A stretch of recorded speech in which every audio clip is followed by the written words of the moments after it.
Donc un deuxième petit projet que je voulais présenter, c'est qu'on appelle NS, et qui veut traiter un petit peu de l'aspect fiabilité et disponibilité. Alors pourquoi la fiabilité? Parce que c'est très important pour les fournisseurs de services. Imaginez que vous allez fournir un service, que vous avez besoin de ressources, donc d'infrastructures. Donc dans un cloud, vous voulez vous assurer qu'en fait, les ressources qu'on vous donne sont fiables, sont disponibles pour votre service. Donc la disponibilité, c'est quoi la disponibilité? Pourquoi c'est important? Parce que imaginez que vous avez un service que vous utilisez pour le e-commerce. Donc si votre service n'est pas disponible parce qu'il y a une machine qui est en panne ou qui tombe en panne, si votre serveur de commerce n'est pas disponible, vous perdez de l'argent. Donc c'est très très important. D'accord? Donc vous voulez en fait que les ressources qui vous sont allouées sont disponibles tout le temps. Et c'est quoi la disponibilité? On peut la définir. Allô? La disponibilité, Ok. La disponibilité, c'est la proportion de temps une machine est disponible, d'accord? Sur le temps total. Et en général, elle est spécifiée dans ce qu'on appelle les Service Level Agreements. Les Service Level Agreements, c'est un contrat entre le fournisseur de service, ou l'utilisateur, et le fournisseur de l'infrastructure. D'accord? Et donc, dans le SLA, le Service Level Agreement, il va spécifier la disponibilité. En général, il le fait en forme de nombre de 9. Okay? Je veux que mon infrastructure soit disponible, par exemple, 99% du temps, ou 99,999 du temps. Donc, c'est ce qu'on appelle in a number of nines. C'est très important. Les gens qui sont familiers avec les télécoms savent que c'est très important. Donc, le nombre 5, 9, 6, 9, etc. La disponibilité est très importante. Mais la disponibilité d'un VDC, parce que ce qui nous intéresse, c'est d'offrir les ressources sous la forme de data center virtualisé. Donc, ça dépend de la priorité du service. Certains services sont plus prioritaires que d'autres, et donc on veut leur fournir une disponibilité plus importante que d'autres. Ça dépend de la topologie et les groupes de réplication. Par exemple, si vous avez un aspect du service qui est répliqué, donc du point de vue disponibilité, on a un besoin un peu moins important parce qu'il y a déjà une réplication naturelle. Donc il faut prendre ça en considération.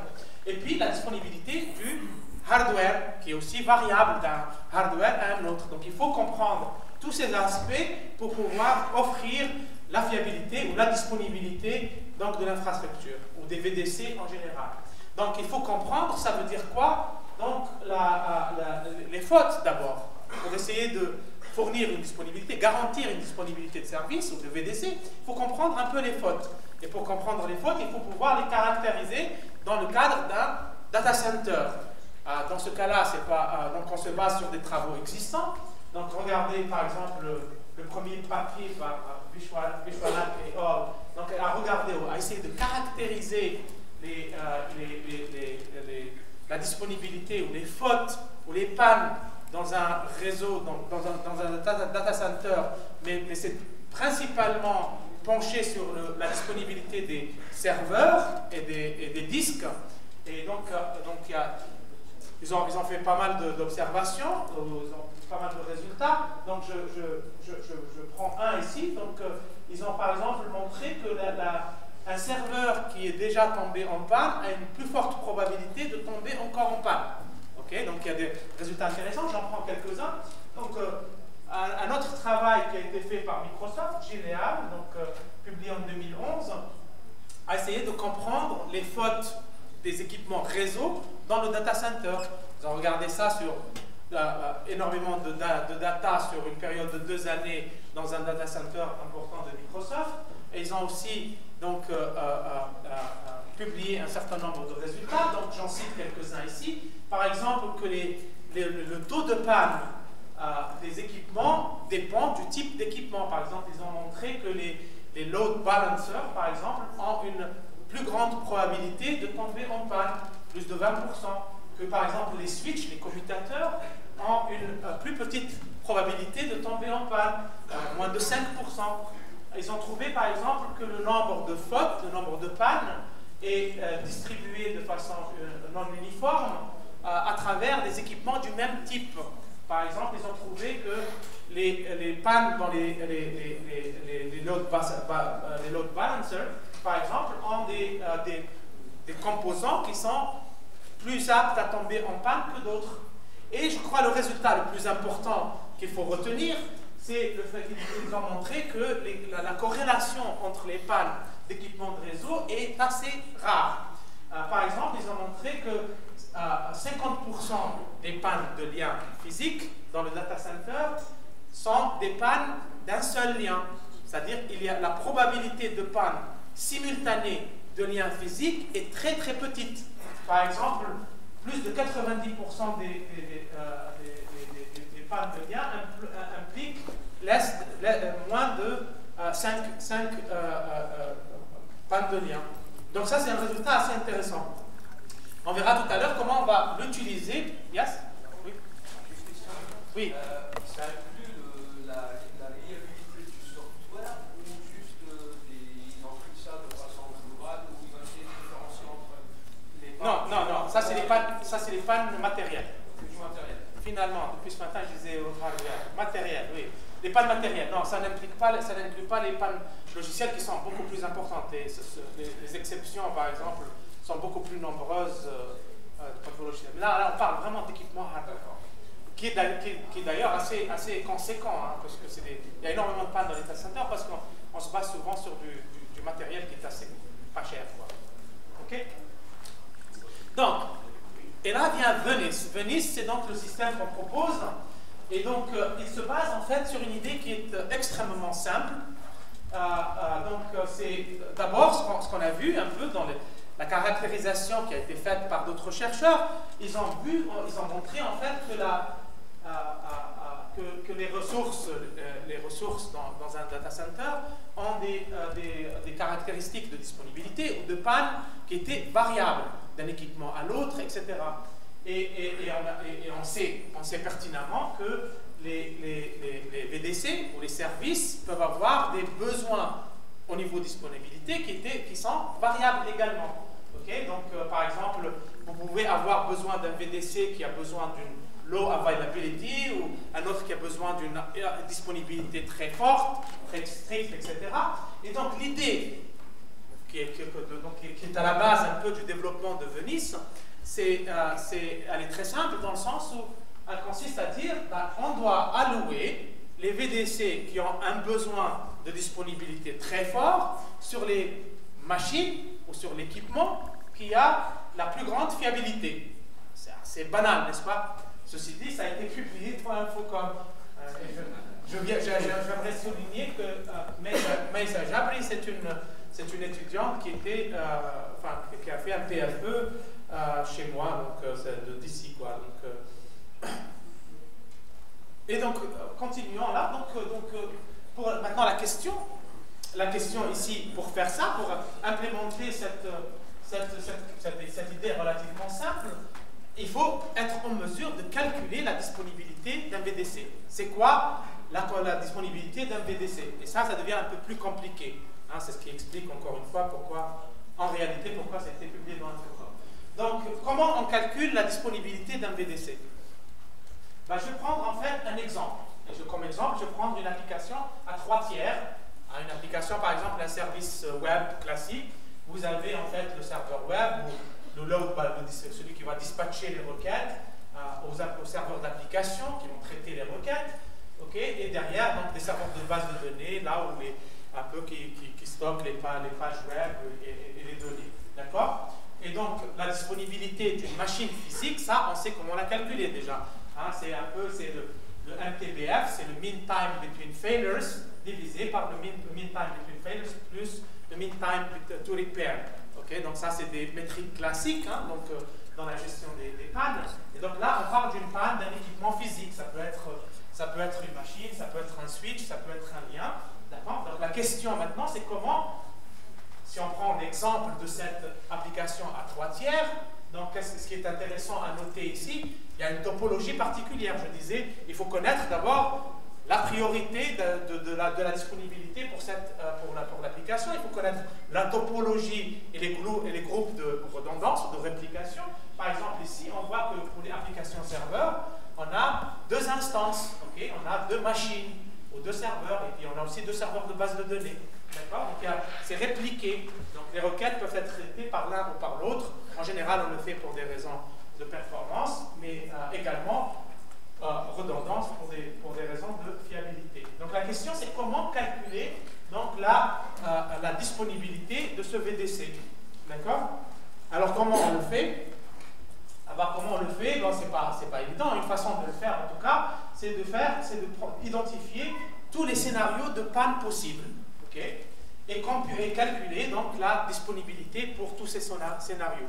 D'accord? Par exemple, ici, on peut dire, voilà, ici, un scénario de panne, c'est de perdre, par exemple, le switch d'agrégation, le commutateur d'agrégation, par exemple. Et si ça peut perdre, par exemple, un scénario où F1 devient non disponible. Alors, vous imaginez bien que si F1 n'est pas disponible, donc tout le système est disponible. La disponibilité est égale à 0. D'accord? Après, on peut calculer la probabilité que F1 ne soit pas disponible. Ça, c'est facile à calculer. On voit comment c'est calculé là-bas. Après, on prend un scénario F2, par exemple, à supposer que F1 est disponible et F2 n'est pas disponible. On peut calculer aussi la disponibilité de tout le VDC, tout le Virtual Data Center. C'est pareil, donc on peut calculer la probabilité pour que F2 ne soit pas disponible et tout le reste, etc. Et donc on peut regarder tous ces scénarios un par un, et puis après on utilise des probabilités conditionnelles pour calculer la disponibilité du VDC total à partir de ça. Ok, donc bon, ça paraît ok, donc faisable. Est-ce que c'est faisable vraiment? C'est pas sûr.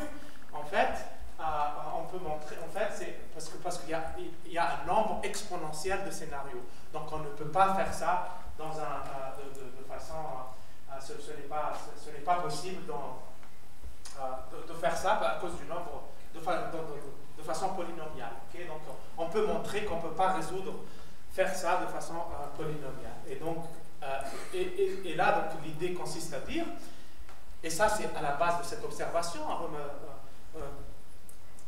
rappelez-vous donc le point que j'ai souligné dans l'observation qui a été faite par le papier donc, qui a été publié par Microsoft sur la corrélation des pannes. Donc on essaye en fait d'exploiter en fait cette observation pour trouver une solution donc à ce problème.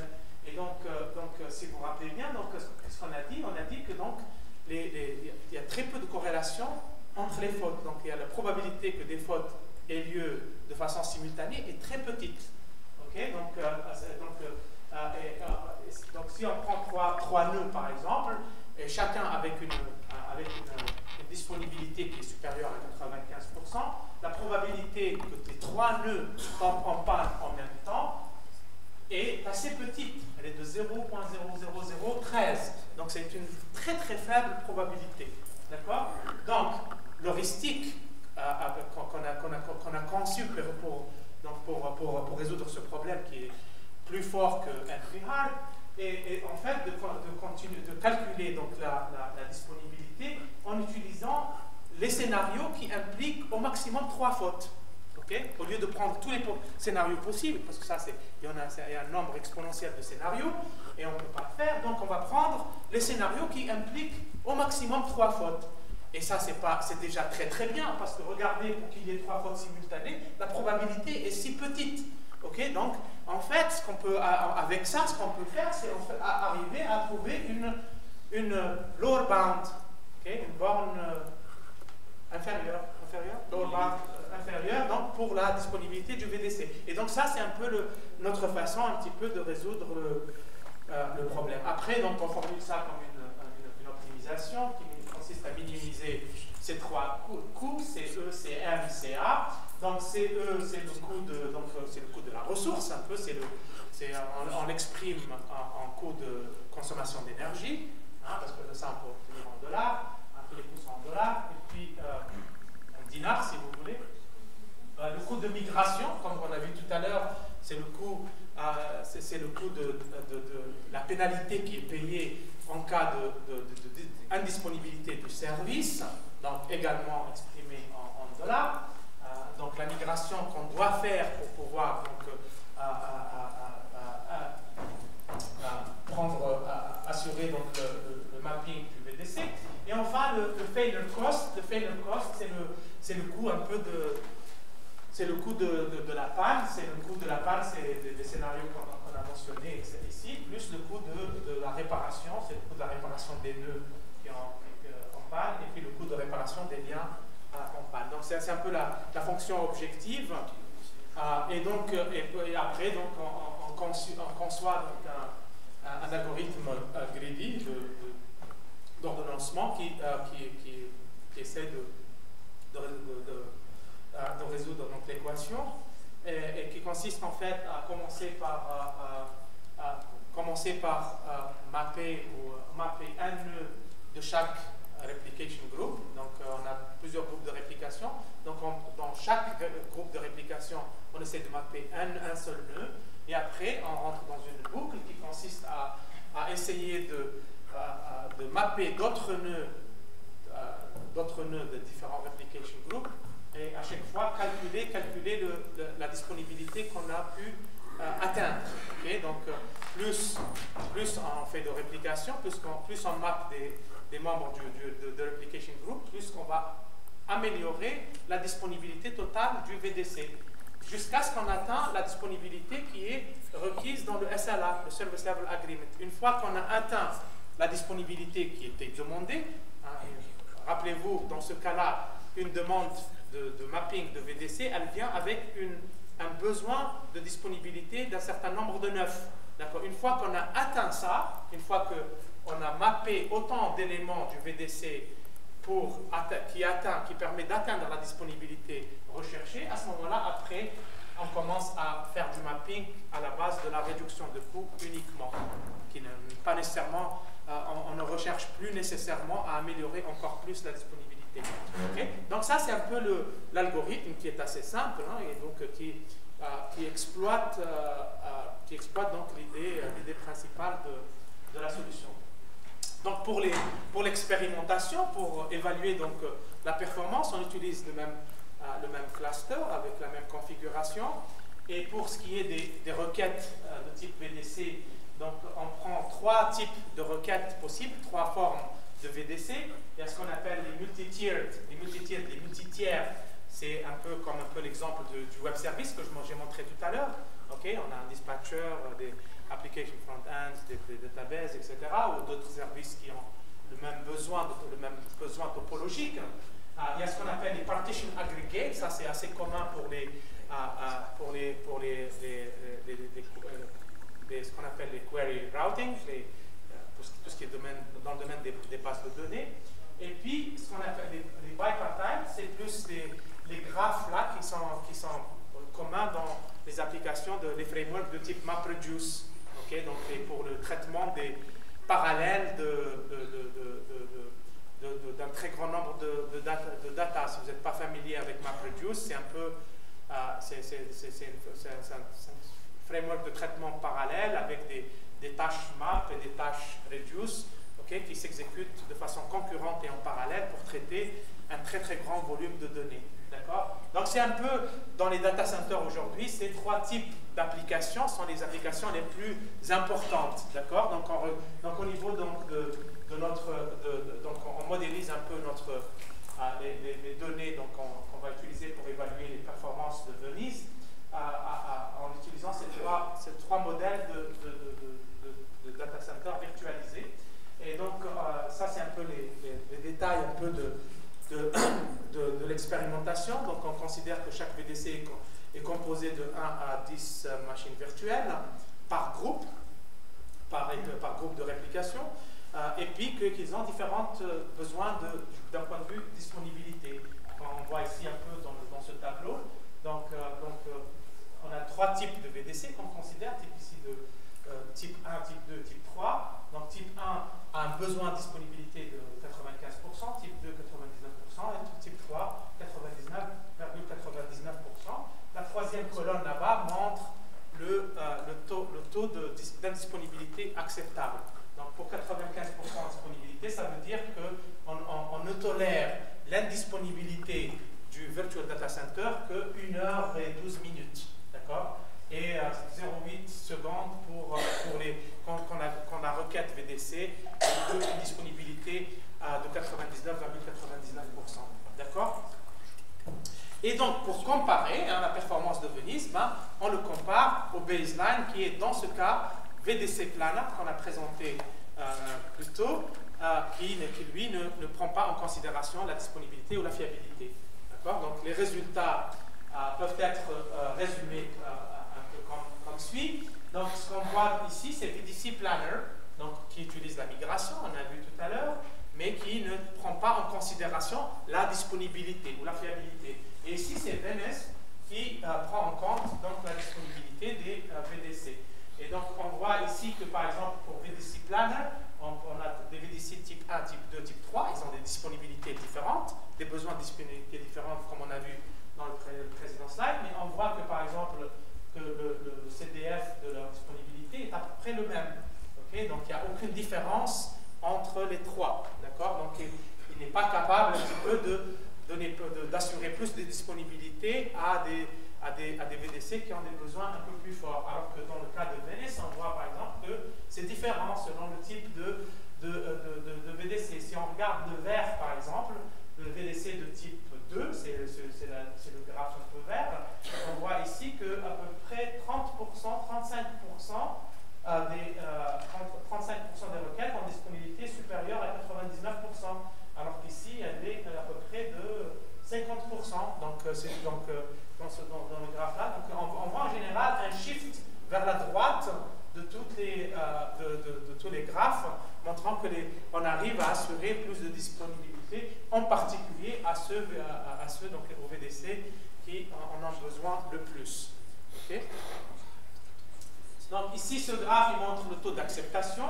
Le taux d'acceptation de VDC Planner, de Venise par rapport à VDC Planner, en utilisant la migration ou pas. Et on voit par exemple que si on utilise la migration, Venise, les deux dernières barres un peu à droite ici, donc le type 3, ainsi que le type 2 et type 1, que Venise assure ou arrive à atteindre une performance similaire, égale en fait, à celle de VDC Planner au niveau d'un point de vue taux d'acceptation. Intuitivement, vous penserez que c'est le contraire qui peut se passer parce qu'on a plus de contraintes dans le cadre de Venise parce qu'on doit prendre en considération en plus les besoins de fiabilité. Et en fait, avec les mêmes ressources, on est capable quand même de satisfaire atteindre le même taux d'acceptation de requêtes de VDC.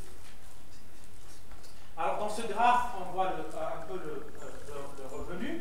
Le revenu qu'on voit ici, et ça c'est le coût de violation du SLA, du besoin, c'est-à-dire le SLA, le contrat de disponibilité et son taux de violation. Donc en noir, et si on regarde un peu Venise tout seul, on regarde la courbe noire et la courbe bleue.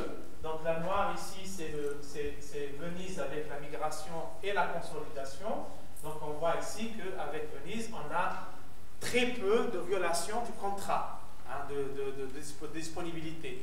D'accord? Alors que dans le Venise avec Venise, le bleu dans Venise avec la migration et la consolidation, donc c'est un peu moins. Mais après, si on regarde, mais c'est toujours, dans tous les cas, c'est mieux que VDC Planner de ce point de vue, évidemment. Maintenant, si on regarde le revenu, on voit toujours, encore une fois, Venise, c'est un peu le bleu donc, et le noir, et sont meilleurs que respectivement le rouge et le vert. Donc, d'un point de vue revenu, Venise, il assure un revenu qui est supérieur à celui de VDC Planner. Donc, il permet d'atteindre en fait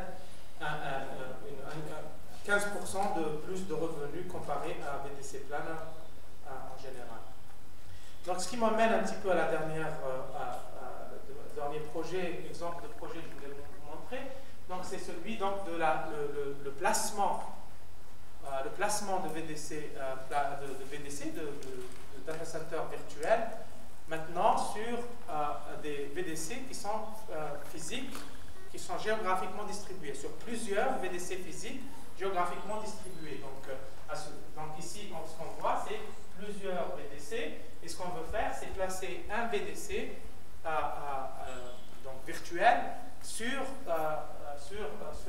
plus d'un VDC physique. D'accord? Et donc, on suppose qu'un fournisseur d'infrastructure, il a des data centers physiques qui sont dispersés géographiquement, hein, c'est le cas de tous. Hein, donc, ils ont des data centers qui sont déployés un peu partout dans le monde, ou dans le même pays d'ailleurs, aussi, donc, mais qui sont géographiquement dispersés pour différentes raisons. Par exemple, prenez Amazon, par exemple. Amazon, il a des régions, et en plus, chaque région, il y a des data centers. Google, il a des data centers un peu partout dans le monde, etc. Et donc, le service provider, le fournisseur de services, qui a besoin de ressources physiques, donc il va aller voir le fournisseur d'infrastructures pour déployer, donc, maintenant, un data center sur plusieurs data centers physiques. Alors, pourquoi? Parce que, par exemple, le fournisseur de services peut avoir des clients ou des utilisateurs qui sont physiquement dans plusieurs endroits et veut par exemple leur offrir un service avec un temps de réponse acceptable. Donc il veut être physiquement proche des utilisateurs. On a parlé de Edge Cloud tout à l'heure, c'est pas pour rien. D'accord? Et puis éventuellement, c'est aussi pour éventuellement prendre en considération, bénéficier de la répartition physique pour gagner sur ce qui est par exemple, pour essayer de gagner sur, par exemple, la consommation d'énergie, réduire le coût énergétique, parce que le prix de l'électricité varie d'un endroit à l'autre. Okay? Par exemple, parfois, dans la même, enfin, je ne sais pas, chez nous, en tout cas au Canada, ça varie, le prix de l'électricité varie tout le temps, hein, et même si ça ne varie pas, par exemple, la consommation, ça varie, par exemple, dans la nuit, par exemple, le prix de l'électricité est moins cher, donc on peut, par exemple, placer les VM, là où, par exemple, le coût énergétique, à la fin, la facture électrique, par exemple, et puis on peut aussi envisager de placer, prendre des ressources là où il y a, par exemple, la disponibilité d'énergie renouvelable pour respecter, par exemple, des contrats gouvernementaux, parce qu'on ne veut pas simplement réduire le coût énergétique, mais on veut aussi réduire la consommation d'énergie sale, c'est-à-dire l'énergie fossile, par exemple. Parce que les fournisseurs d'infrastructures ainsi que les fournisseurs de services, dans certains pays, ils ont un quota ce qu'on appelle de carbon emission, de pollution. Donc ils ne peuvent pas se dépasser, sinon ils payent une pénalité. Donc c'est important pour eux aussi de réduire donc ce qu'on appelle le carbon footprint, leur empreinte carbone. D'accord? Donc il y a plusieurs motivations et raisons qui justifient donc un placement d'un data center virtuel sur une infrastructure qui est physiquement répartie. Pas un seul data center, mais plusieurs data centers géographiquement dispersés. Alors là, maintenant, ça pose un certain nombre de problèmes parce que maintenant, on a une requête de VDC et on va la placer. Maintenant, il y a plusieurs contraintes qu'il faut prendre en considération. Il y a la localisation. Il peut y avoir une contrainte de localisation. On veut, par exemple, que certaines machines virtuelles soient dans un endroit particulier, par exemple à cause de la proximité avec les utilisateurs, parce qu'on veut garantir un temps de réponse particulier. Ça, c'est une contrainte. Par exemple, il y a d'autres contraintes. Certaines machines virtuelles vont communiquer entre elles. Donc, on va essayer de les mettre ensemble le plus possible, parce que sinon, on va utiliser le réseau qui interconnecte sur ce data center. Par exemple, Google, il a son propre réseau qui interconnecte ces data centers. Donc, c'est un réseau qu'on appelle Provision Network, et mais qui peut être également un goulot d'étranglement. Donc, on veut limiter aussi au maximum, maximiser l'utilisation, mais éviter donc les engorgements, etc. Donc, il y a plusieurs facteurs. Et puis, le prix d'électricité, il varie à travers le temps. La disponibilité de l'énergie renouvelable, elle varie selon le temps. D'accord? Parce que ça dépend. C'est la nuit, par exemple, il n'y a pas d'énergie solaire. Donc, parfois, il y a du vent, il n'y a pas de vent. Donc, il y a une variabilité très importante qu'il faut prendre en considération. Et donc, ça fait beaucoup de facteurs à prendre en considération et beaucoup de contraintes, en effet. D'accord. Donc, c'est quoi les objectifs donc, opérationnels du point de vue du fournisseur de l'infrastructure, c'est bien sûr satisfaire les besoins en performance. On a mentionné la latence, réduire les coûts d'énergie, utiliser au maximum les data centers là où il y a l'électricité, le prix de l'électricité est le plus bas, et réduire également l'utilisation d'énergie à partir de le grid, le power grid classique, l'électricité fossile, et réduire l'empreinte carbone en utilisant au maximum les ressources renouvelables, et enfin réduire donc le trafic dans le réseau d'interconnexion des data centers. Donc j'ai mentionné déjà tout ça, donc c'est un peu résumé un peu dans ce slide. Donc c'est quoi un peu les défis? Donc les sources d'énergie renouvelables dans les data centers varient selon le temps, j'ai déjà mentionné. Elles sont limitées et dépendent parfois des conditions atmosphériques, hein, c'est le cas pour le solaire et pour le vent, c'est l'éolien. Et donc pour ce qui est de l'électricité classique, les prix de l'électricité, comme j'ai mentionné tout à l'heure, varient à travers le temps. Donc il y a une variabilité géographique de tous ces aspects-là. Donc comment on formule le problème? Donc on a compris un petit peu la motivation pour le problème, on a compris également les contraintes et les différents paramètres qu'on veut optimiser. Donc comment on résout le problème? Donc on formule ça comme un ILP, Integer Linear Program, avec deux variables décisionnelles en particulière. Donc la première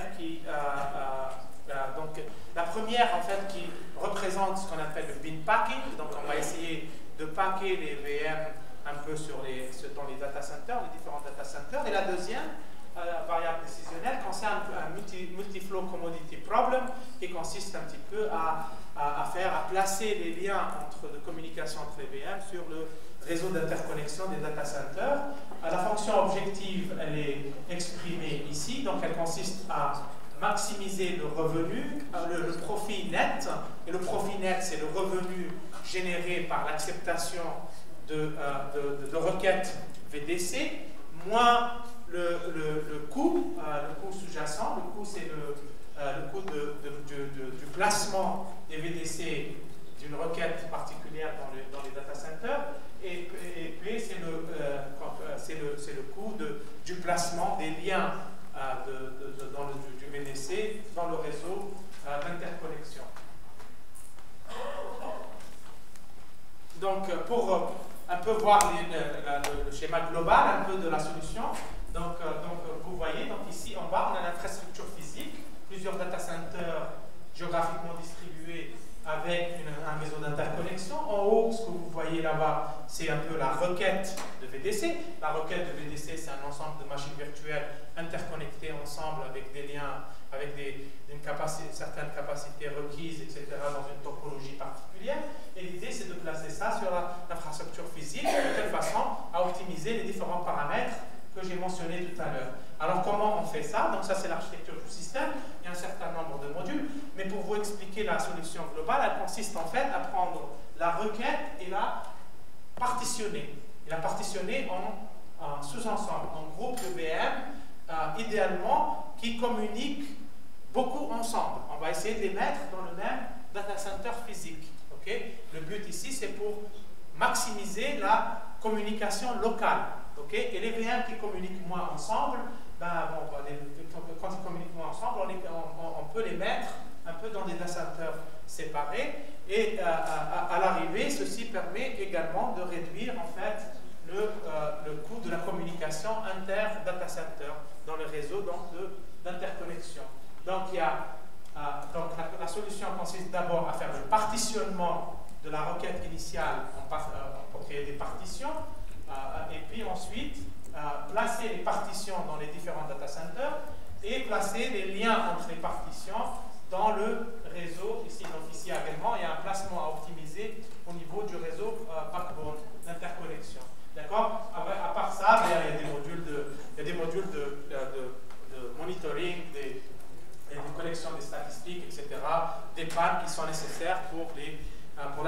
scheduling pour savoir quelles sont les ressources disponibles et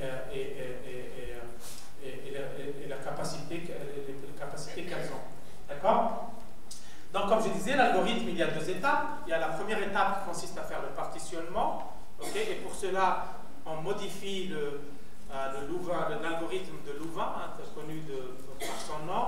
Donc, on le modifie pour prendre en considération la localisation, la contrainte de localisation, parce que certaines machines doivent être placées dans un data center particulier, donc qui va diviser les requêtes en partitions avec une grande capacité, une grande bande passante intra-partition, à l'intérieur des partitions, et qui minimise donc la bande passante entre les différentes partitions. D'accord? Et la deuxième partie, c'est la deuxième étape donc, de l'algorithme, consiste à allouer les partitions dans les data centers. Et là, on revient à ce qu'on a vu tout à l'heure. Une fois qu'on a une partition qu'on va placer à l'intérieur d'un data center, là, on peut utiliser VDC Planner Venice pour le faire à l'intérieur d'un data center. D'accord? Et on utilise un autre algorithme pour faire le mapping optimal, donc des liens entre les partitions dans le réseau de backbone, qui aussi, donc à la fin, c'est ce qu'on appelle Virtual Network Embedding, donc c'est un problème assez classique sur lequel on a travaillé beaucoup nous-mêmes. D'accord? Et donc dans l'allocation de partitions dans les data centers, on essaie de satisfaire un nombre de contraintes et de paramètres, notamment la localisation et les délais, les délais de temps de réponse aux utilisateurs finaux, et minimiser le coût électrique, la facture d'électricité globale, ainsi que donc l'empreinte carbone.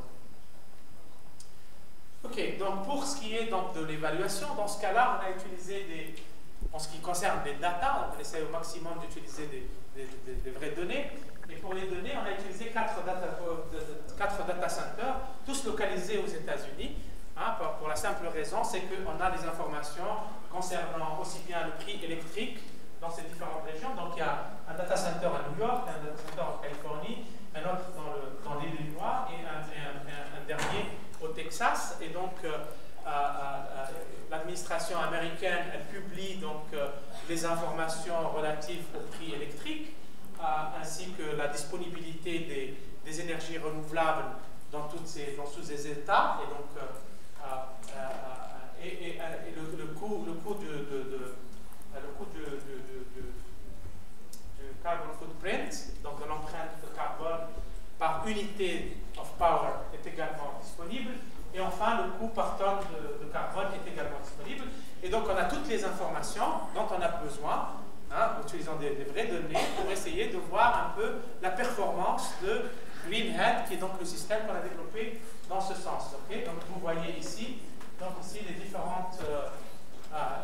et pour ce qui est des réseaux d'interconnexion entre ces différents data centers, on a utilisé NSFNet, donc qui est un réseau pour lequel aussi on a toute la topologie, on a les latences, les temps de réponse, etc. Donc c'est un réseau qui est bien connu.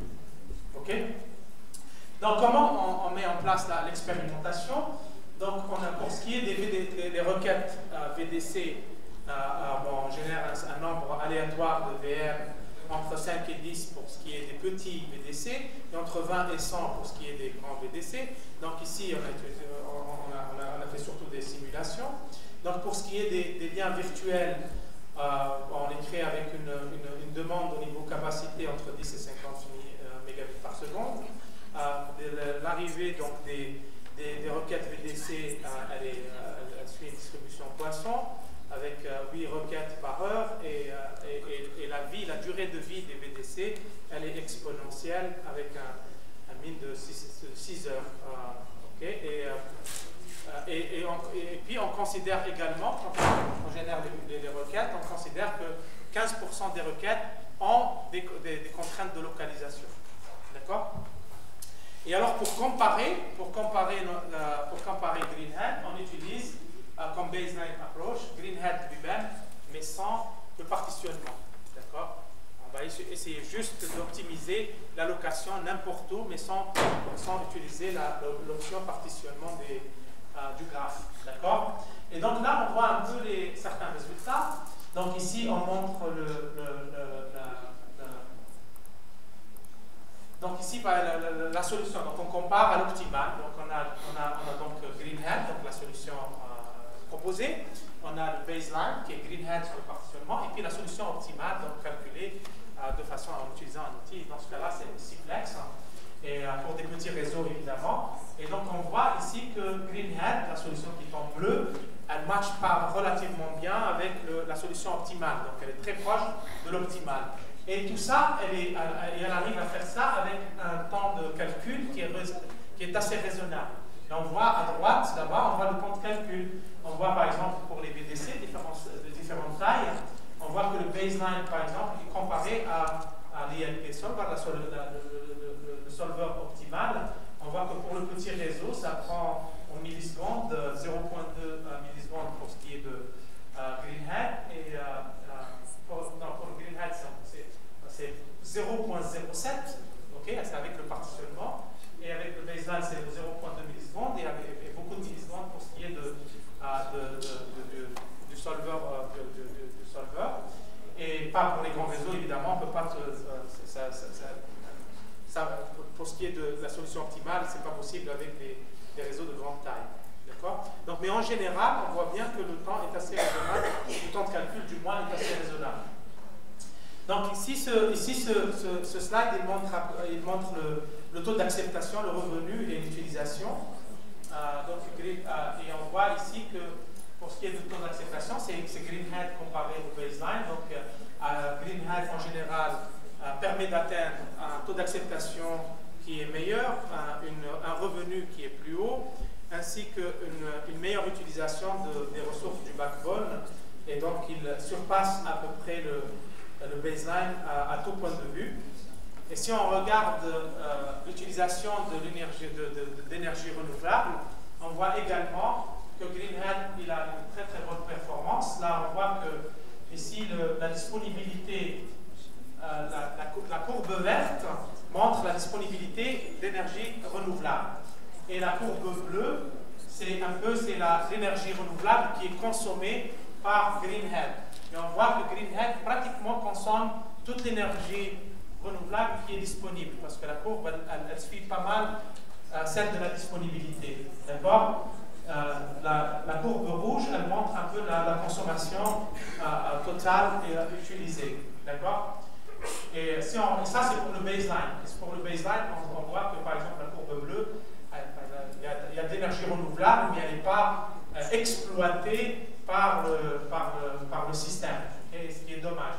Par contre, quelque chose qui est apparent également dans ces slides, on voit que Greenhead, si on regarde la courbe rouge, maintenant Greenhead comparé au baseline dans le deuxième slide, on voit que Greenhead consomme plus d'énergie, parce que la courbe rouge, c'est la consommation totale d'énergie.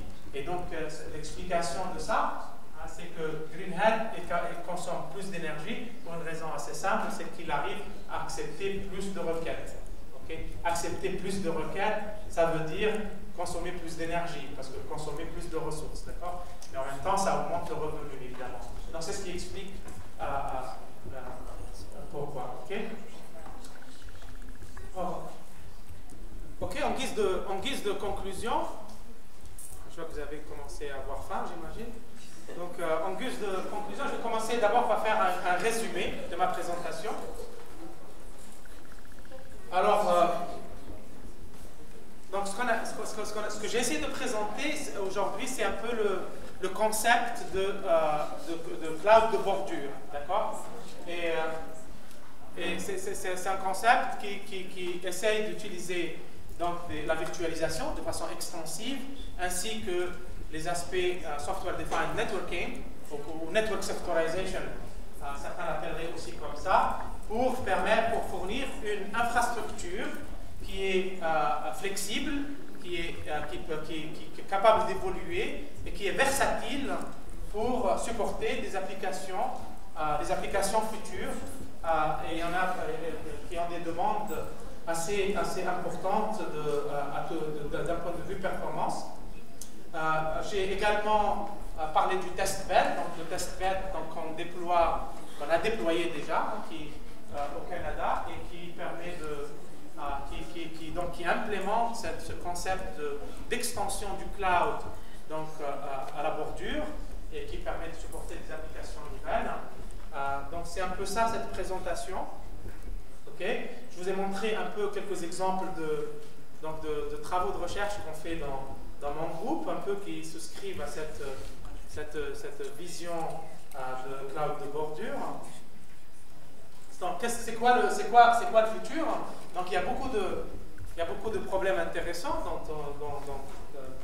qu'on essaie de regarder, aussi bien dans mon groupe à Waterloo que dans le cadre du projet globalement, avec d'autres partenaires.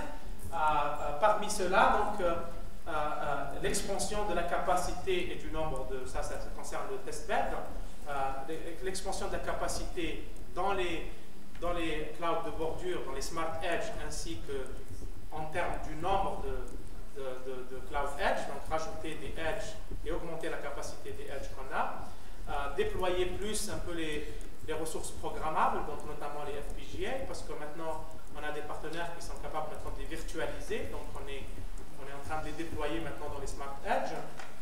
Regardez un peu plus le côté Spectrum et le front-end RF et leur virtualisation. Donc ça, c'est les gens de McGill un peu qui travaillent sur la virtualisation wireless, et donc ils ont fait une virtualisation incrémentale d'abord au niveau du flux, au niveau des flux, utilisant des techniques type SDN, ensuite au niveau protocolaire, donc regardez au niveau MAC, etc., comment virtualiser les ressources. Et puis finalement, ce qui est un peu la dernière année du projet, c'est de faire ça au niveau donc, de la radio, donc ce qu'on appelle la software radio, la radio logicielle. Développer Wireless Access Manager in the Smart Edge, donc également, une fois que les ressources d'accès sont virtualisées, donc les algorithmes sont les algorithmes de gestion de ces ressources, donc l'allocation de canaux, l'allocation etc., la mise en place, le switching on-off des stations de base, etc., est en train d'être implémenté, tout le contrôle, toute l'intelligence est en train d'être implémentée dans le cloud de bordure. Donc de faire de l'orchestration, et là la HEAT a été déjà déployée, pour ceux qui sont familiers avec OpenStack, donc a été déployée pour l'orchestration de services entre les différents edge, ainsi qu'avec le remote cloud, et enfin Cloud Run et support de LTE, parce que pour l'instant on ne supporte que Wi-Fi, donc la virtualisation Wi-Fi. Et pour finir, je vais vous parler un petit peu de Kaleidoscope. Je pense que vous avez oublié depuis le temps, mais je vous ai dit à un moment donné qu'on avait un démonstrateur qu'on a appelé Kaleidoscope. Donc c'est une app qu'on veut développer donc, pour démontrer la capacité ou la capacité de toute cette infrastructure, ou un peu montrer un peu au gouvernement qui nous a donné des millions de dollars, un peu une application qui montre un peu les différentes facettes ou les différentes forces de cette infrastructure virtualisée qu'on est en train de développer. Donc, si pour la résumer, je vous montre cette photo. Et ça, c'est pour ceux qui connaissent Toronto, c'est le Rogers Center. Le Rogers Center, c'est un centre où il y a des événements sportifs, notamment le baseball. Pour les gens pour ici, c'est le football, enfin le football pas américain, le soccer qui est important, qui est le sport religion. Au Canada, bon, c'est le hockey.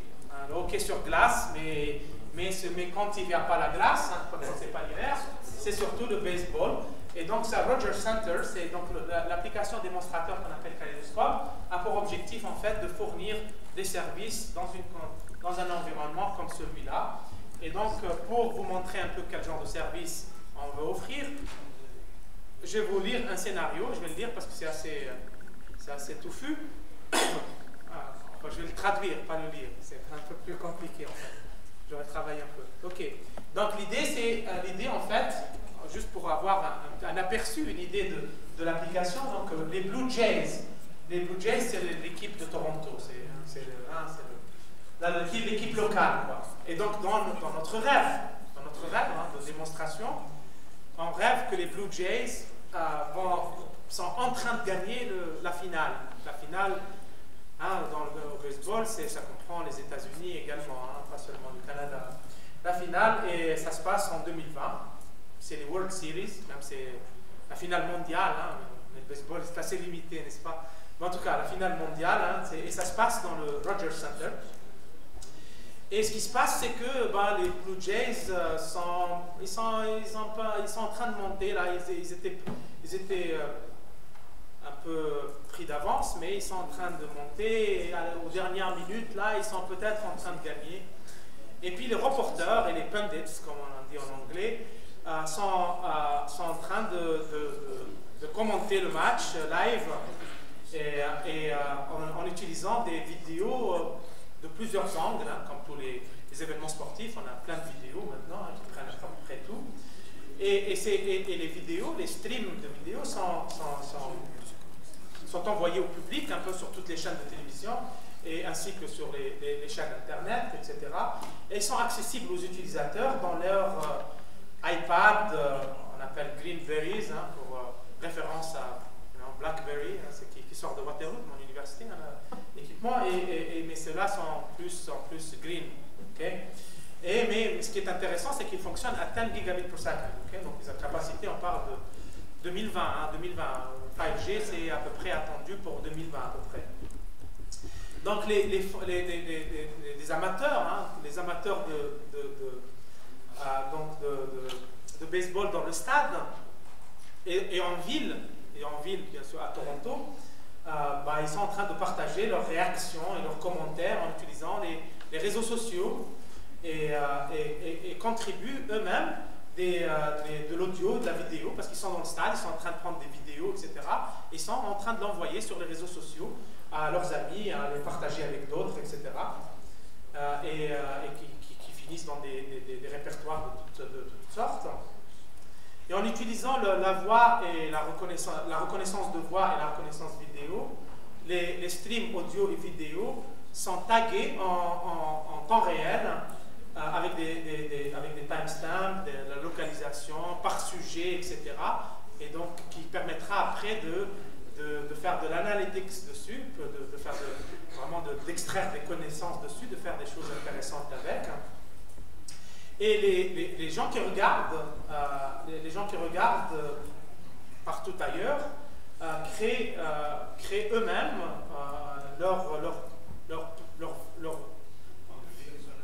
leur vue personnalisée, en utilisant l'application app, donc Kaleidoscope. On va développer ça comme une app, les gens vont la downloader, et puis avec l'application, ils vont être en mesure, sachant toutes ces sources d'informations, officielles et officieuses, okay, ils sont capables de créer leur propre vue, leur propre match personnalisé avec l'application. Et lorsque dans notre rêve, encore une fois, lorsque les Blue Jays gagnent enfin le match, le trafic va augmenter de façon exponentielle, hein, tout le monde va communiquer encore plus, ça va être un peu la cata. Et donc le Smart Edge, qu'on va développer justement au centre Rogers, parce qu'on va avoir un cloud de bordure donc qui va être dans l'enceinte, dans les prémices du Rogers Center. Et donc le Smart Edge, il va activer un nombre maximum de picocellules, hein, pour satisfaire tout ce trafic entre les utilisateurs, entre les gens dans le stade et avec le reste du monde.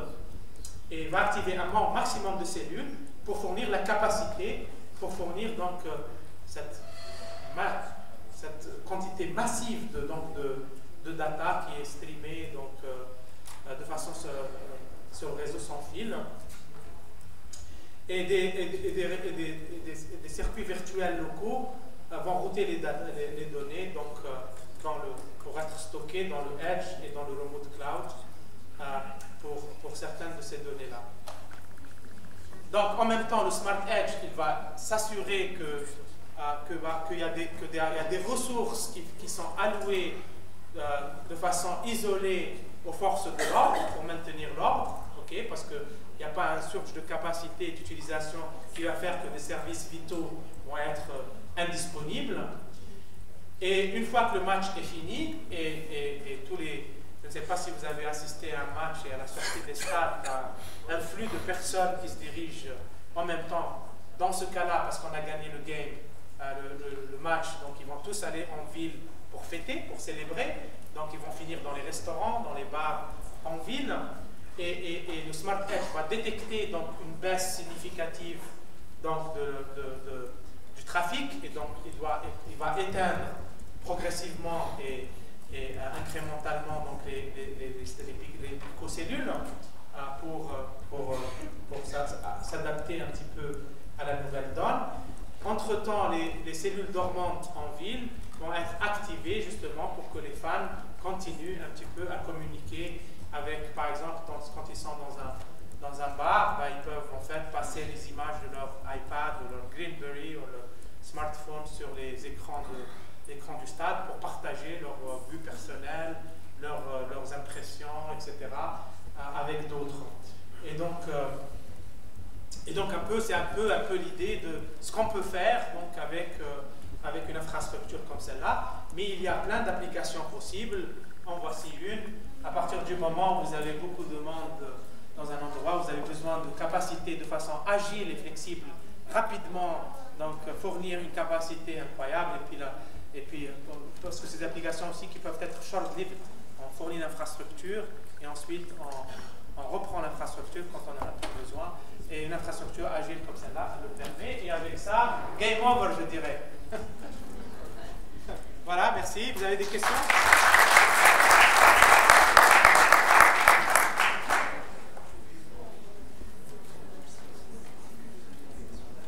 Des questions? Oui?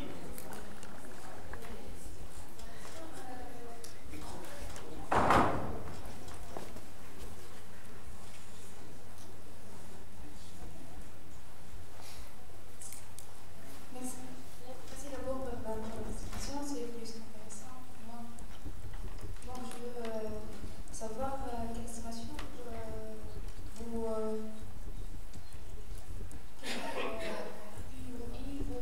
estimez attendre pour chaque projet de CEPA.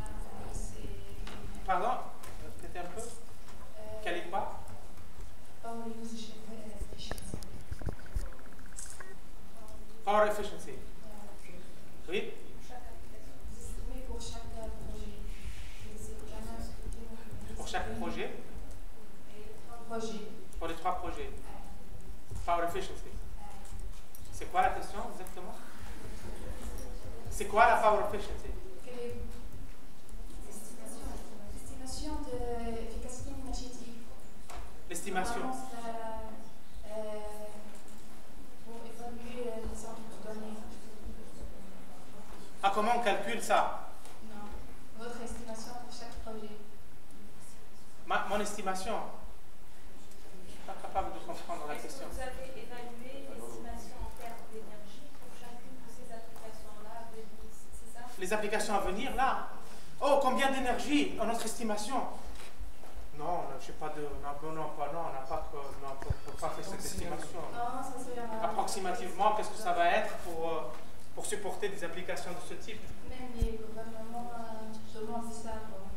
Oui, c'est une excellente question parce que maintenant, je pense qu'il y a un grand problème. À partir du moment où il y a un pic d'utilisation, il y a un risque. Okay? Parce qu'en général, quand ce qu'on appelle provisioning, c'est vrai aussi pour la power grid, hein, on ne le fait pas vraiment pour le pic. Parce qu'on essaie de regarder un peu la moyenne d'utilisation et on essaie de fournir, par exemple, une capacité qui correspond à ça. Parfois, il y a des pics, par exemple, des blackouts, par exemple, en Amérique du Nord, on a ça. Des blackouts quand, par exemple, il y a une utilisation, il fait trop froid. Je pense ici, quand il fait trop chaud, tout le monde met les climatiseurs, parfois l'électricité, elle tombe. Et donc là-bas, c'est quand il fait très froid, par exemple, parfois, c'est ce qu'on appelle des blackouts. Mais maintenant c'est un problème difficile, hein, parce que, comme je disais, ça ne fait pas de sens économiquement de faire du provisioning, peak provisioning. Donc, mais maintenant, avec ce qu'on appelle les smart grids, les nouvelles technologies qui sortent, il y a des moyens de faire du stockage d'énergie, d'une distribution un peu plus intelligente, etc. Donc, je ne sais pas si je réponds à votre question, mais estimer des trucs comme ça, par exemple, c'est pas vraiment un truc auquel je me suis attelé personnellement, mais j'imagine que c'est intéressant pour les gens qui travaillent sur la fourniture d'énergie, par exemple. Concernant les solutions algorithmiques, vous pouvez fournir vos produits des chercheurs de solutions? Je ne sais pas pourquoi il y a un écho ou un truc, mais j'ai du mal, ou peut-être moi, à ma vieillesse.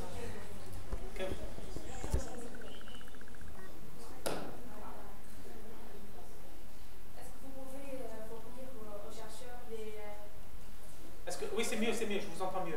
Je pense que c'était le micro, c'était le problème. Oui. Les solutions algorithmiques. Les solutions algorithmiques, si je peux les fournir, ben, elles sont dans les papiers, dans les articles. Maintenant, si c'est le code qui vous intéresse, la réponse est oui. Ouais, mais les algorithmes eux-mêmes sont décrits dans les articles, mais si vous voulez le code, l'implémentation, la simulation, etc., écrivez-moi, je vous mets en contact avec mes...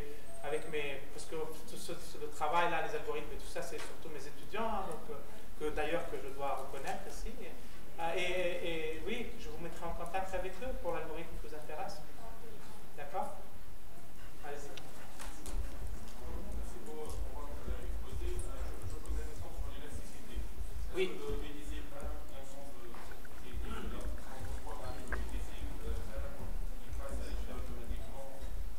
Autoscaling. L'élasticité dans les deux sens. Scaling up and down. Oui, mais c'est déjà le fait. C'est déjà le fait de VDC plan. VDC plan, il peut recevoir une requête pour ajouter des ressources, scaling up, etc. Et il va essayer de prendre ça en considération. Donc il le faut. Non, vous voulez dire par exemple, il va automatiquement voir il y a besoin de plus de ressources, il va augmenter. Non, ça c'est un autre problème. Nous, on essaie de répondre à un besoin plutôt, voilà, fournisseur de services, un fournisseur d'infrastructure, il faut faire une requête, il faut payer pour ça.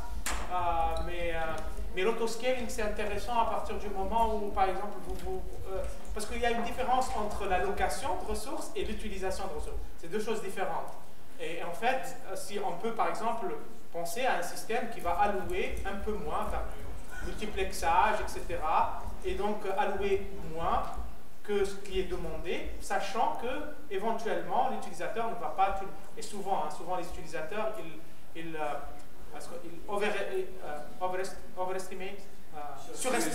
surestiment leurs besoins. Souvent, ils pensent vouloir besoin de plus, mais ils n'utilisent pas vraiment. Donc dans ce cas-là, il y a moyen d'optimiser dans le sens de donner moins de ressources, mais par contre, étant donné que vous voulez être sûr que l'utilisateur, s'il a besoin de ressources, il les a, là, à ce moment-là, autoscaling.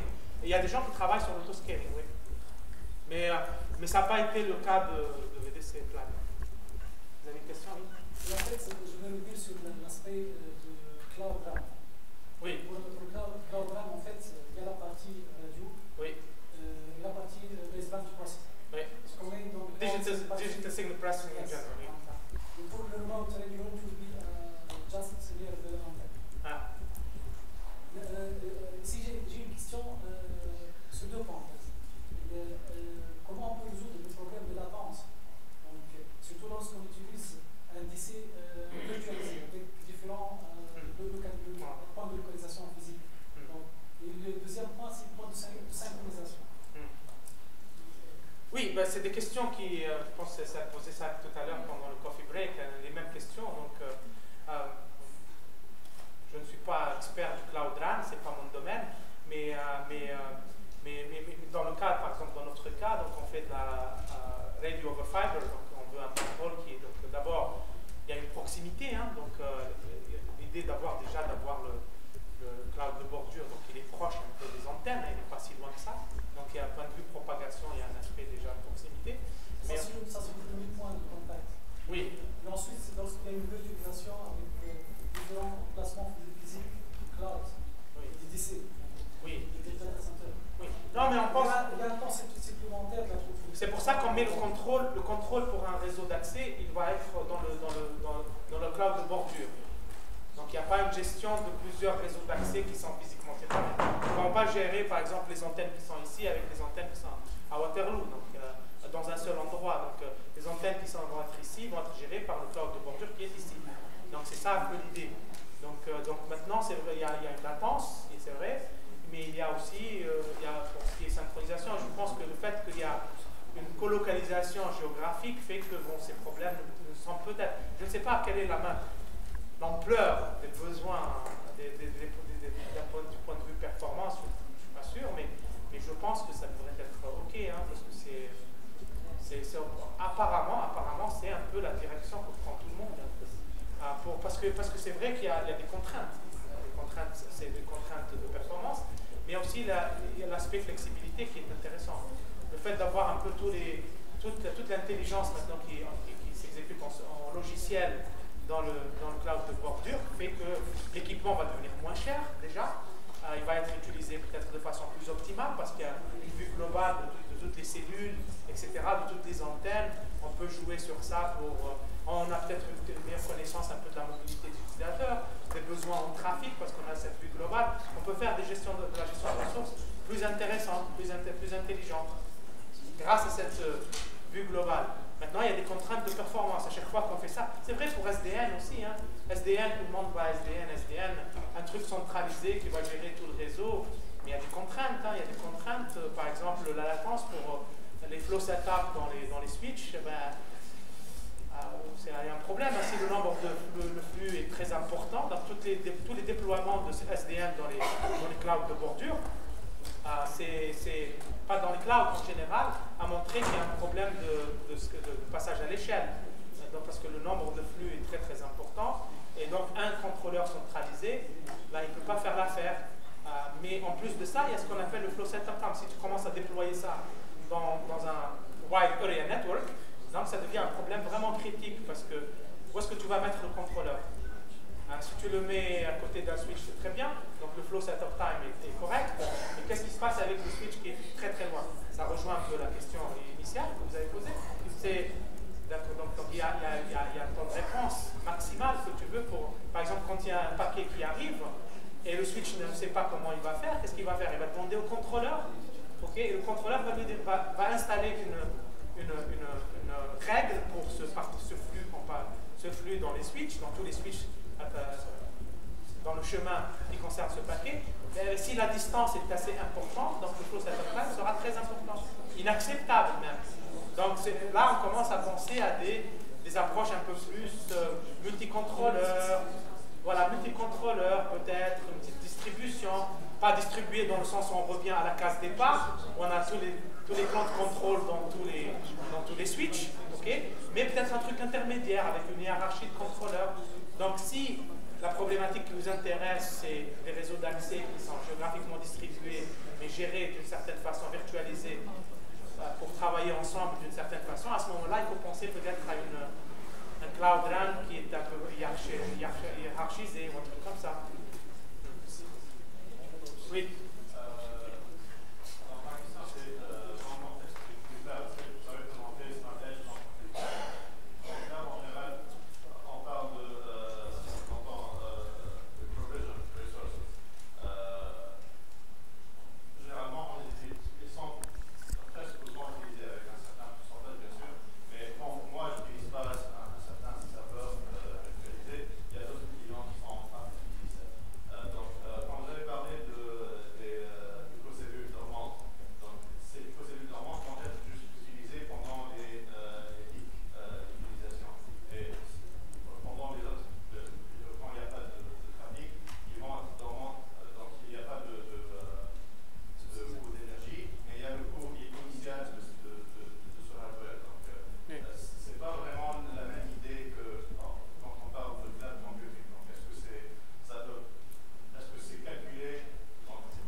Différent en fait, c'est la même chose parce que dans le cloud aussi vous avez l'investissement au niveau hardware et parfois il n'est pas utilisé. Si vous regardez, si vous avez été à ma présentation l'année dernière, quand par exemple j'ai montré un peu caractériser un peu l'utilisation et le workload dans un data center comme Google. On a regardé pendant un mois, on a regardé les données d'utilisation d'un des grands data centers de Google. Enfin, il y a 12 000 machines, 25 millions de tâches, plus d'1 million de jobs, etc. Et on a regardé, en fait, les ressources ne sont jamais utilisées complètement. Ce qui est assez intéressant. En moyenne, les ressources ne sont pas bien utilisées, ne sont pas toujours utilisées. Donc il y a du hardware qui est déployé, bien sûr, mais il peut, pas parce qu'ils déploient pour le pic, hein, mais parce que aussi il n'est pas utilisé, parce qu'il faut avoir des ressources. On peut faire des algorithmes de gestion de ressources qui sont plus intelligents, qui permettent d'augmenter l'utilisation. Quand vous avez parlé des motivations derrière la répartition géographique des data centers pour les fournisseurs de services cloud, alors vous avez parlé de carbon footprint et coût d'électricité. Il y a aussi disaster recovery dans le sens où si une disons, une région disparaît à cause d'une catastrophe naturelle, oui. vous pouvez basculer vers une autre oui. région. Alors ma question serait à propos des edge clouds. Quelle est la stratégie pour remédier quelle est la disaster recovery strategy? Parce que si vous allez basculer vers une autre zone, alors le concept edge cloud, à mon avis, va perdre un peu de sens. De Edge Cloud. Il va perdre son sens. Oui, d'abord, oui. Non, mais il peut perdre tout son sens. Hein, c'est pas, ça va, hein, j'en mourrai pas. Ce qui se passe, d'abord, j'ai pas parlé de disaster recovery dans le cas de distribuer. Par contre, c'est vrai que si, par exemple, dans le cas où on a un virtual data center qui est à plusieurs endroits, ça permet automatiquement une certaine redondance, tolérance aux pannes, dans le cadre, par exemple, d'un désastre, une catastrophe naturelle, par exemple, ça peut être utile parce que vous perdez une partie, mais pas la totalité de vos ressources de votre data center virtuel. Donc, dans le cadre du Edge Cloud, on n'a pas traité ça, mais on travaille par contre sur le disaster recovery. Certains algorithmes qu'on fait très intéressants d'ailleurs, c'est en cas d'un désastre, par exemple, il y a une tempête énorme. Par exemple, pendant la tempête qui est venue sur la côte est des États-Unis, si vous êtes inscrit à I3E, la librairie digitale n'était pas disponible, rien n'était disponible pendant très longtemps.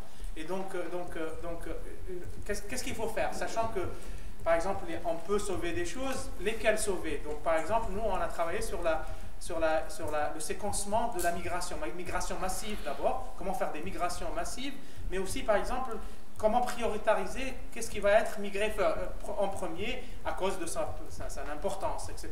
Donc ça, c'est un travail à part que je voulais mentionner. Maintenant, dans le cadre de l'Edge, vous voulez dire, par exemple, s'il y a, par exemple, Waterloo, l'Edge disparaît, qu'est-ce qui se passe? Je vais raconter une anecdote. En fait, en juillet l'année dernière, donc l'Edge de Waterloo, il a en effet disparu à cause d'un désastre, d'un problème naturel. Donc, qu'est-ce qui s'est passé? Donc, il y a eu une température en été, croyez-le ou pas, hein, au Canada, il fait très chaud l'été. Donc, il fait très chaud, et qu'est-ce qui se passe? Tu connais donc le machine room, là où il y a mon cluster, il y a eu une température qui est très forte, et donc, il y a les sprinkles, les machins là, les pots qui se déclenchent automatiquement quand il y a une température, quand ils pensent qu'il y a un feu. Il y a une température très forte.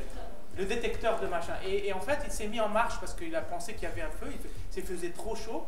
Donc d'abord, il y a toute l'énergie qui est générée par les machines, il y a beaucoup de machines, et puis bon, il y a la climatisation, mais ce n'était pas suffisant. Bref, donc ça s'est déclenché, et ben, il n'a plus des masses. Donc il y a eu, tout est parti toutes mes machines sont parties, donc en fait, mon Edge Cloud, en tout cas, dans le dessin que je montrais, il y avait un Edge à Waterloo, et ben, on est en train. Donc, on a obtenu le nouveau matériel parce qu'il fallait donc les assurances, ils voulaient vérifier chacune, est-ce qu'elle marche ou pas. Bref, ça a pris un temps fou, des mois, avant qu'enfin ils se décident à rembourser, donc nous donner de l'argent pour acheter. Donc, en fait, je suis en train d'installer. Donc, tout ça pour dire que, en effet, quand il y a un désastre et on ne s'y attend pas, on ne s'y prépare pas. Maintenant, plus sérieusement, au niveau du Edge. Si, par exemple, on doit aller, par exemple, Waterloo, on n'a plus de Edge, donc on va ailleurs. Donc on va ailleurs, en effet, si on va ailleurs, ailleurs, il est physiquement éloigné, donc on perd cette notion de proximité. Donc c'est le prix à payer, oui, en effet. À moins que... bon, moi je pense qu'ici il y a un désastre énorme. S'il y avait le cluster de Raouf qui était à côté du cluster de Raouf bis dans la même salle, ils seraient tous partis, quoi. De toute façon, tous ils auraient été inondés. Donc à moins que vraiment avoir en général, pour le disaster recovery, on essaie de mettre des choses à des endroits géographiquement séparés, okay, dans différentes places, pour éviter justement le... Oui, excusez-moi.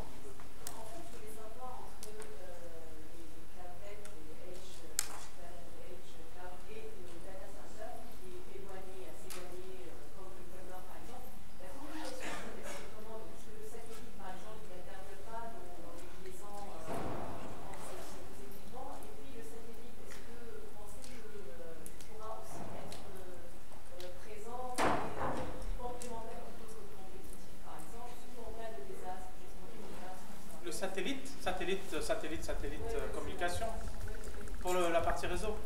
Bah, en fait, oui, pourquoi pas. Les liens satellites, c'est surtout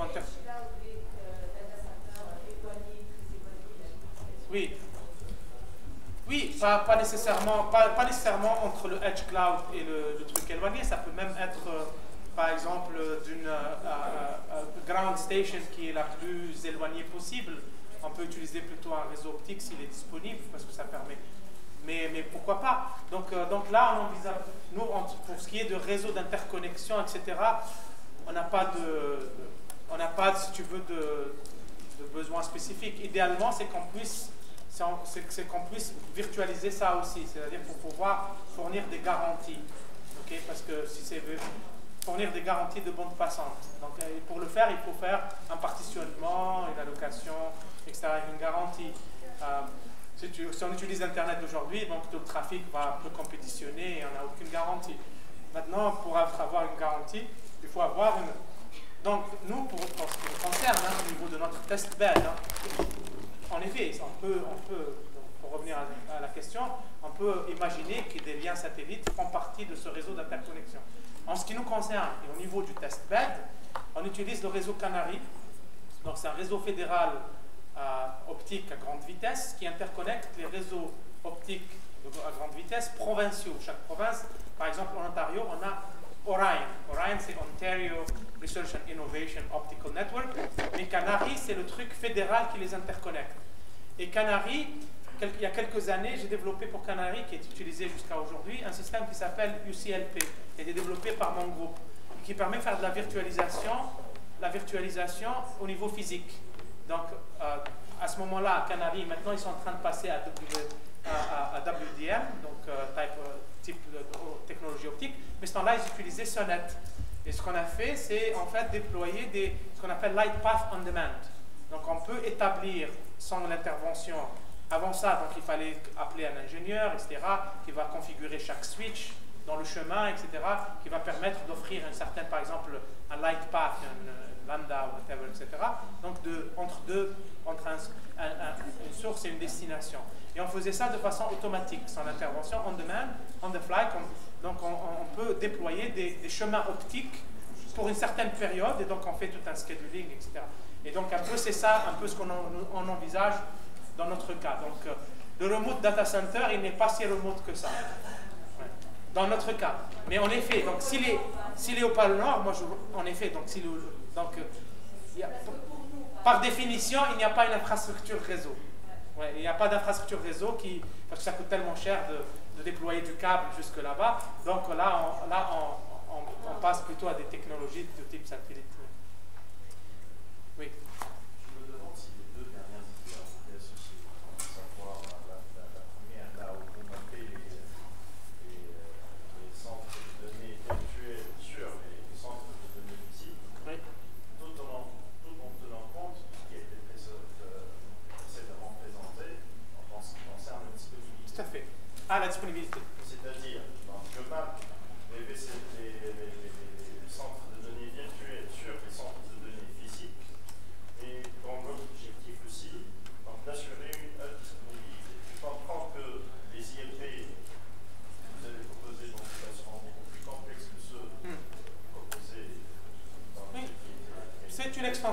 c'est une extension naturelle.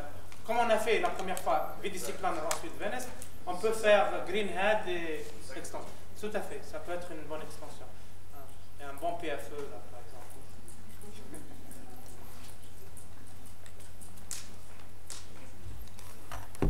D'autres questions? Allez-y.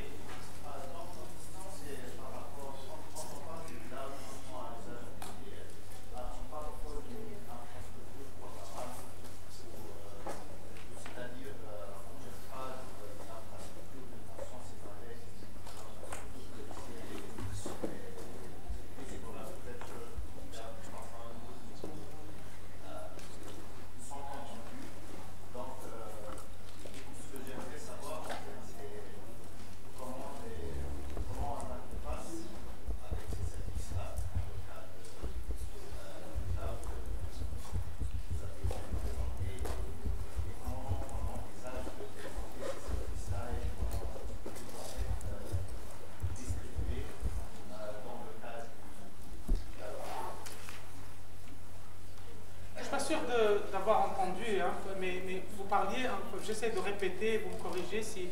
Donc vous parliez d'infrastructures programmables, c'est un peu l'état de l'art des choses maintenant. Oui, d'accord. Et quoi après? C'est comment l'infrastructure est présentée l'utilisation maintenant. Est-ce que c'est plutôt une infrastructure REST? Ah oui, bah écoute, oui. Des REST API et des RESTful, oui, c'est un peu la norme, oui. Oui, c'est un peu la norme, c'est ça. En tout cas, en ce qui nous concerne, nous, c'est ce qu'on fait.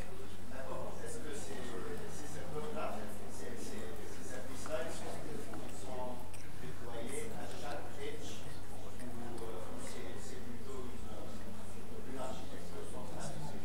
Non, elles sont déployées sur chaque edge. C'est une bonne question parce que il y a chaque edge qui gère ses ressources. Mais après, parfois, on a besoin de faire des choses dans plusieurs edges, comme par exemple le fait Greenhead. Donc en fait, on utilise ce qu'on appelle l'orchestration. Donc si vous êtes familier avec OpenStack, par exemple, Git est utilisé pour justement faire la gestion l'orchestration de services. C'est un peu le jargon qui est utilisé en ce moment, hein, donc dans l'industrie, dans tout ce qui est orchestration, etc. Et puis il y a des outils qui permettent de faire ça. Donc sur la multitude de edge et le cœur.